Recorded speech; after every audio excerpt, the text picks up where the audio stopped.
Rufdi bin Azari duduk di Kedah Pasir Besar.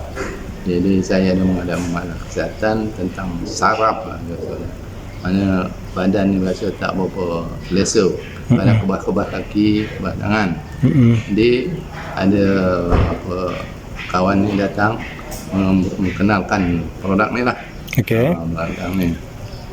Mineral drop. Mineral drop dengan Magnesium spray. Magnesium spray.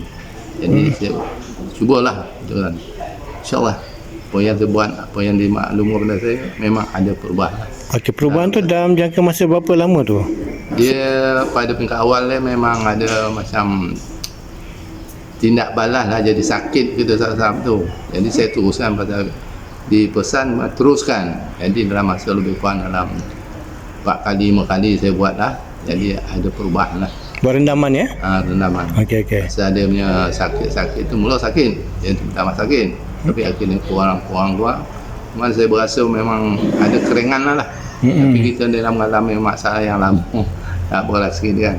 Jadi saya bersyukur lah, memang itu izin Allah Ta'ala juga lah. Ya. Memang kesan itu luar biasa lah.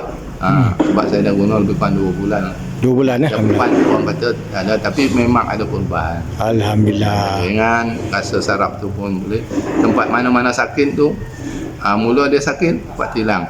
Hanya sekarang tinggal lagi di bahagian tubuh saya lah. Sakit tu lepas bangun tidur, dia tak ni lah. Jadi mungkin saya akan tambah lagi lah untuk menghilangkan semua tu lah. Spray dah pakai spray? Saya yakin lah dengan apa ni, memang beri kesan lah kan untuk saraf. Itulah yang apa yang saya alami sendiri lah. Okey.